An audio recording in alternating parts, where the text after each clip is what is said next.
সবাইকে। কেমন আছো সবাই? আশা করছি রাধা মাধবের কৃপায় সবাই ভালো আছো। বেশ অনেক দিন হয়ে গেল তোমাদের সাথে কোনো ব্লগ ভিডিও শেয়ার করতে পারছিলাম না। সেই জন্য মনে হচ্ছিল কি আমি সবার থেকে হারিয়ে গেছি অনেকটা দূরে। তাই জন্য ভাবলাম যে ব্লগ ভিডিওটা আবার কন্টিনিউ করব। এই যে 2-1 দিন ভিডিও দিতে পারিনি, আমার অনেকটাই কষ্ট হয়েছে। তো ভাবলাম, অনেক ভেবেছি যে ভিডিওটা আমি বন্ধ করব না, যতদিন অবধি আমি পারি ভিডিওটা কন্টিনিউ করে যাব। এই যে ব্লগ ভিডিও বলো আর ক্লিনিং ভিডিও বলো, যেরকম পারি সেরকমটাই তোমাদের সাথে শেয়ার করব মনে মনে ভেবে নিয়েছি। কারণ এই যে বলেছিলাম আর ভিডিও করব না, শরীর খারাপ নিয়ে অনেকটাই কষ্ট হয়। তারপর আবার ভাবলাম না, আমি যদি ভিডিওটা বন্ধ করে দিই তাহলে শরীরের সাথে সাথে মনের উপরও কিন্তু অনেকটাই চাপ পড়বে।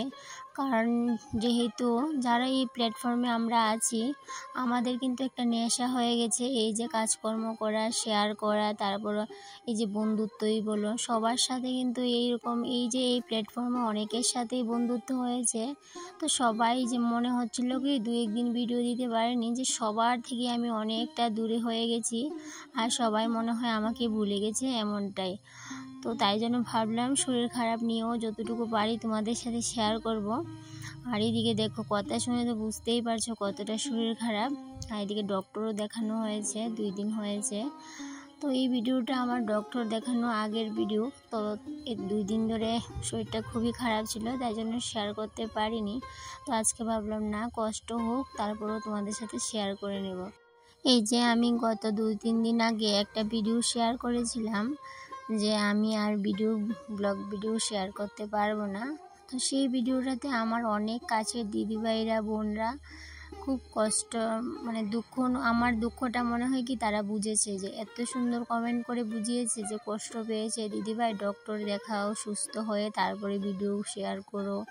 তো এই কথাগুলো না আমার মানে একদম কি বলবো, হৃদয়ে গিয়ে লেগেছে। মনে হয়েছে কি সবাই আমার কাছের মানুষ।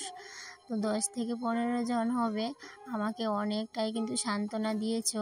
তবে এইটুকু সান্ত্বনাতেই কিন্তু আমি অনেকটাই খুশি হয়েছি। তার মধ্যে আবার আরেকজন দিদিভাই, এই দিদিভাইটা হচ্ছে মৌমিতা সাহা দিদিভাই। এই প্ল্যাটফর্মেই কিন্তু এই দিদিভাইয়ের সাথে আমার দেখা বলতে কি কথাবার্তা হয়েছে। তারপর কথাবার্তা থেকে ফোন নাম্বার নেওয়া দেওয়া এরকমটা হয়েছে। তো সেদিন দিদিভাই আমার এই ভিডিওটা দেখে দিদিভাইয়ের না অনেকটা কষ্ট পেয়েছে। তখন দিদিভাই কিন্তু কুচবিহার থেকে আমাকে ফোন করেছে, যে সকালে একবার ফোন করেছিল, তখন তো আমি ডক্টরের কাছে ছিলাম। তারপর আবার সন্ধ্যের সময় আবার যখন আমি ডক্টর দেখিয়ে বাড়ি আসলাম, তখন কিন্তু দিদিভাই আবার ফোন করেছে।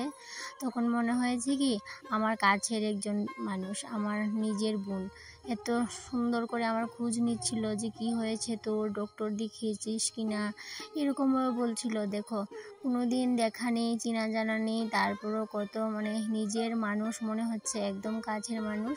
দিদিভাই ওই আমার ভিডিওটা দেখে না, দিদিভাই আমাকে ফোন করেছিল 2 দিন পরে। আর এর আগেও দিদিভাইয়ের সাথে আমার অনেক সময় কথা হতো, কিন্তু এই যে শরীর খারাপ শুনে দিদিভাই কিন্তু ফোন করেছিল আমাকে সেদিন। সেটাই কিন্তু আমার একটা বড় পাওনা, এই প্ল্যাটফর্ম থেকে যে এই কাছের মানুষগুলোকে পেয়েছি। এই কাছের মানুষগুলোকে ছেড়ে যেতে আমার একদমই ইচ্ছে করে না, বুঝছো? তাই জন্য আবার ফিরে আসছি। এবার কষ্ট হোক, তারপরেও কিন্তু তোমাদের সাথে আমি ব্লগ ভিডিও শেয়ার করব, সেটাই প্রতিজ্ঞা করেছি। দেখি কতটুকু কী করতে পারি।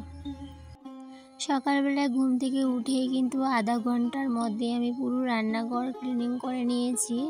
কারণ রান্নাঘরটা ক্লিনিং যখন করি তখনই কিন্তু আমি সকালবেলার টাইমটাকেই বেছে নিই, তো তখন অতটা পরিশ্রম হয় না।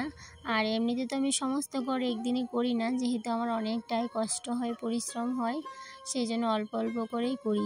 আজকে আমি ক্লিনিং করেছি গ্যাসের ওই সাইডটা, সম্পূর্ণ জায়গাটাই পরিষ্কার করেছি, সিলিন্ডারটাকে পরিষ্কার করে মুছে নিয়েছি। গ্যাসের চুলাটা তো প্রত্যেক দিন মোছা হয়, তারপরেও কিন্তু অনেক সময় কি হয় বলো তো, ভালো করে মোছা হয় না। তো যেদিন আমি একটু পরিষ্কার পরিচ্ছন্ন করার প্ল্যান থাকে, সেই দিন একটু ভালো করেই পরিষ্কার করে নিই।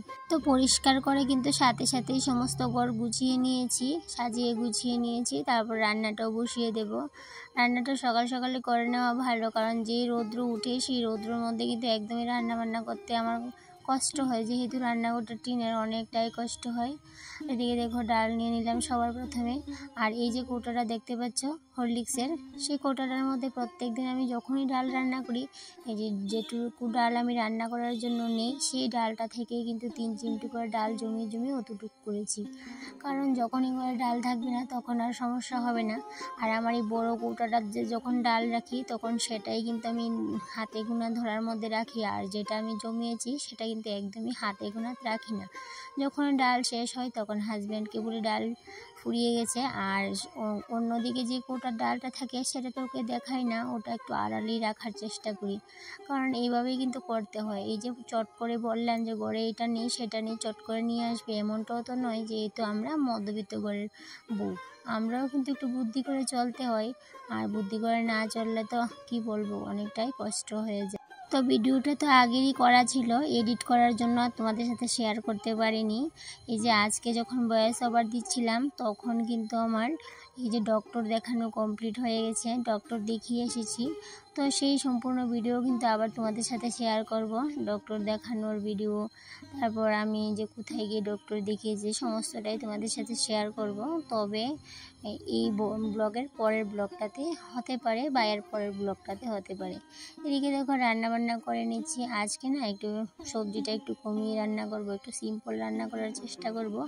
কারণ কি সন্ধ্যার সময় এক জায়গাতে যাওয়ার প্ল্যান আছে, দেখি যেতে পারি কি না, ইচ্ছে তো আছে যাওয়ার। তো যদি মা নেই তাহলেই যাব, যেহেতু মায়ের পুজো। তো মায়া যদি আমাকে বলে যে আজ্ঞা দে তুই আসতে পারবি, তখনই কিন্তু যেতে পারবো। এদিকে দেখো রান্নাবান্না শেষ করে স্নান করে পুজোটাও দিয়ে দিয়েছি। এখন কিন্তু আমার রুটিনটা একটু চেঞ্জ করে নেওয়ার চেষ্টা করছি। এখন কিন্তু আর আনরুটিনে কোনো কাজকর্মই করব না, মনে মনে ভেবে নিয়েছি। আর সমস্ত কাজবাজি কিন্তু সময়ের মধ্যে করে নিতে চেষ্টা করব। আর রাতে তো অনেকটাই দেরি করে ঘুমাতে যাই, সেই জন্য সকালে যখন দেরি করে ঘুম থেকে উঠি তখন কিন্তু কাজগুলো সব এলোমেলো হয়ে যায়। তাই জন্য ভাবছি এখন থেকে, যেহেতু শরীরটা খারাপ, রুটিন মাফিকই কিন্তু আমাকে চলতে হবে। তো যাই হোক, এদিকে দেখো সন্ধ্যের পর এই যে মায়ের ডাকে চলে আসলাম।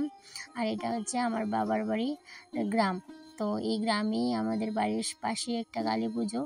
তো আমি আজকে কি করেছি বলো তো, বাজারে নেমে এই যে পুরো বাজার থেকে হেঁটে হেঁটে চলে আসলাম ছেলেকে নিয়ে। বললাম যে টমটমে যেতে চায় না আর অনেকটা ভাড়া বলে, তো সেই জন্য ভাবলাম না, হাঁটা তো অনেকটাই ভালো, যেহেতু বেশি রাত হয়নি। তো ছেলেকে নিয়ে চলে আসলাম। এদিকে বোনও এসেছে, বোনের হাজব্যান্ডও এসেছে। তো সবাই মিলে এই যে প্রসাদ খেতে বসলাম এখন। আর পুজো তো কমপ্লিট হয়ে গেছে। আর এই যে এই কালী মায়ের যে ভক্ত, যে কালী পেয়েছে, উনি কিন্তু কালী ভক্ত, উনি কিন্তু ভরে উঠে। তো আজকেও অনেক নৃত্য করেছিল, যেভাবে কালী নৃত্য করে মা কালী ঠিক একইভাবে কিন্তু নৃত্য করেছিল, মনে হচ্ছে কি স্বয়ং মা কালী নৃত্য করছে। তো যাই হোক, সেগুলো তো তোমাদের সাথে শেয়ার করতে পারলাম না, কারণ এগুলো ক্যামেরা উঠাতে বারণ, তো তাই জন্য আর শেয়ার করতে পারিনি। এদিকে দেখো পুজো টুজো সেরে রাতের বেলা বাড়িতে চলে এসেছিলাম। আর পরের দিন সকালে পুকুর থেকে এই যে মাছ ধরা হয়েছে, আর কাকিমণি মাছ কাটছে। তো রান্না বান্না করবে, খেয়ে দিয়ে ওই যে বিকেলবেলা আবার চলে যাব বাড়িতে। তো আজকে আর থাকা হবে না, যেহেতু ছেলের এক্সাম চলে আসছে, এখন থাকতে পারবো না। আর রান্নাবান্না হয়ে যাওয়ার পরে কিন্তু আমরা খেয়ে দিয়ে সোজা বাড়িতে চলে এসেছিলাম। তো বন্ধুরা, আজকের ভিডিওটা এই পর্যন্তই থাক, আবারও দেখা হবে তোমাদের সাথে পরবর্তী কোনো একটা ব্লগে।